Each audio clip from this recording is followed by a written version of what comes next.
धर्म विज्ञान वैराग्य परमैश्वर्यशालिनः आनंदतीर्थ भगवत्पादानुवन्दे निरन्तरं श्रीगुरुभ्यो नमः. जीवगणाः नीचोच्च भावङ्गतः.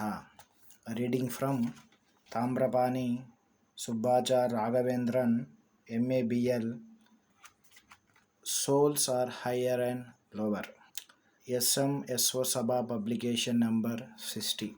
Dvaita school establishes that each soul is distinct and separate from the other. At the same time, each soul has its own distinct and intrinsic and inherent gradation among the other souls, and the degree of gradation, Taratamya, depends upon its knowledge, Jnanam, power, Bala, and bliss, Ananda.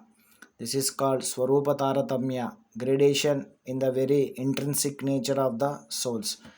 And this can be seen, felt, and experienced by one and all in the world before the stage of release from bondage, as well as more clearly in the released state in the heavens. Dvaita standpoint expounded by Srimad Acharya and established with all authorities, with all the authorities in respect of this gradation, Taratamya, is not formed in any other school of philosophy. As a matter of fact, various schools have also criticized this issue without any basis by shutting their eyes to the authorities. Doctrine of Vedantic philosophy will give the truth, whether it is pleasant to us or not. It is not a sugar coated capsule. The doctrine of Swarupa Taratamya gives rise to the allied doctrines of Srimad Acharya called the Jiva Trividya or tripartite classification of souls. This means the souls by nature are classified into three categories, which are always permanent in their nature. They are Mukti Yogya, that is, souls who are eligible for release or redemption, or we may call as salvable souls. Nitya Samsarin, that is, souls who are ever in the process of transmigration. They never enjoy permanently in moksha, nor they suffer eternally in the eternal hells.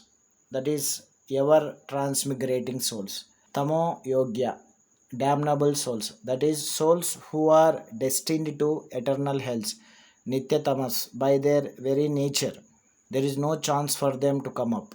In respect to Tamo Yogya, Jivas of Dvaita school, it is very unfortunate that many have taken objections and they have criticized forcibly without any iota of authority at their hands. It may not be palatable, but yet it is a truth.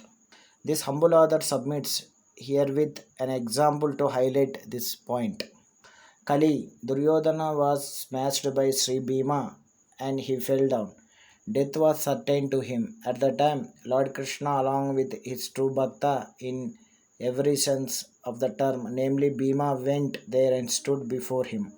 Balram was ordered to get out of the scene by Lord Krishna. We have to calmly think as to why Sri Hari and Vayu went there and stood before that Kali, who was almost sinking. It is not to witness his death or to feel happy over that or for any other reason, which are all secondary. The primary and important reason being that Lord Krishna wanted to show to the world that souls like Duryodhana, who were worst by their nature, would not repent or beg apology even at the time of their last moments. Further, any person, however bad he may be, would repent at the time of death about his bad qualities and regret for the same, provided he is a good soul by nature. The true nature will come out automatically. That is why the devotees should appreciate that in the Evidence Act 1872, on which the entire criminal laws are administered in our country, states that for dying declaration there need not be any corroborative evidence. This means a person in his deathbed should speak only the truth, and he would not have capacity to twist the issue. Whatever are the real facts or the real nature would come out.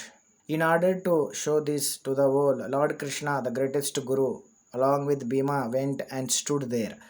Anybody at that time would have repented for the cruel acts done by Duryodhana to Pandavas right from childhood.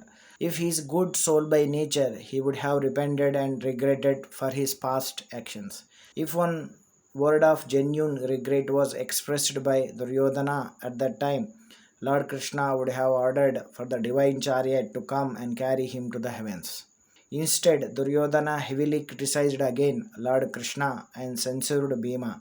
He called Ashwatthama and requested him to promise before him that he would beget a son through his wife Bhanumati, and that person would destroy Pandavas in future. So even at the last moment, the basic and inherent hatred towards Lord Krishna and Bhima Harivayugalu came out from his heart. Philosophers who criticize the theory of Sri Madhvacharya regarding Tamo Yogyas should calmly think over in their minds with evidences and scriptural authorities.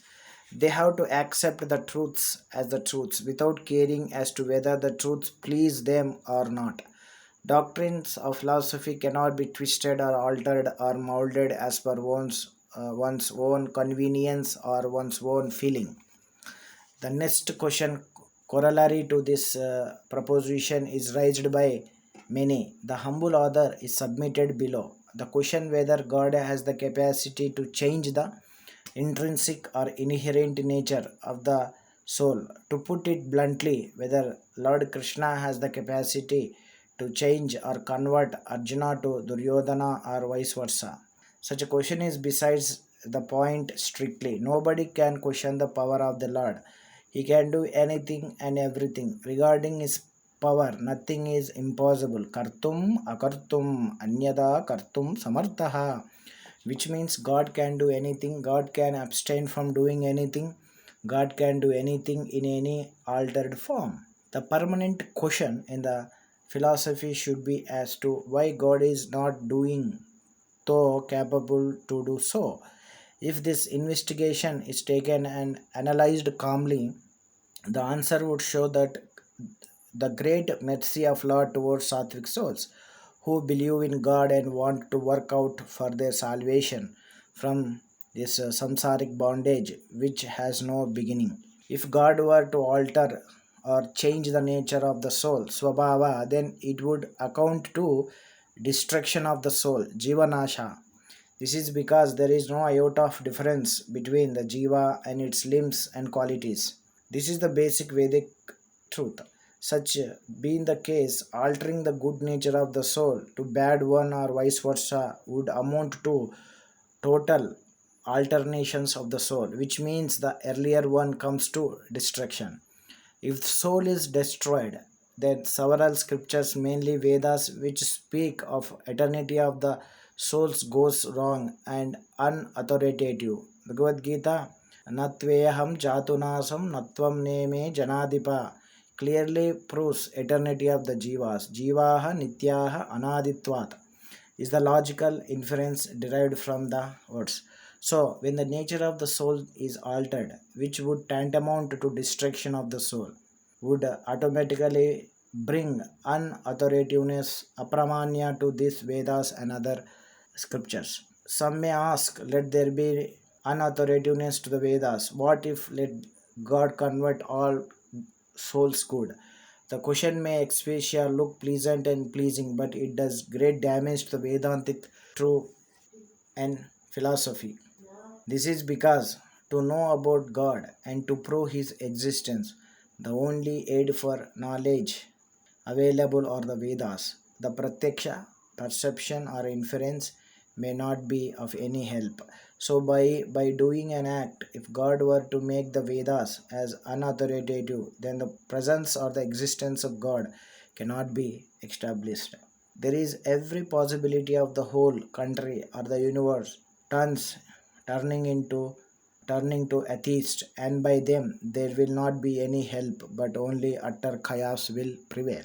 Hence, Srihari, though capable of doing anything and everything in the interest of human society, does not do that change or alternation. This is the basic and cardinal truth. This is the last answer in Vedantic philosophy. If a person bona fide and genuinely respects Vedantic philosophy, he would automatically accept the Jiva Taratamya and Jiva Trividya. Denying the same would be unjustified from all the angles, and such denial would lead to atheism. Sri Krishna Arpanamastu.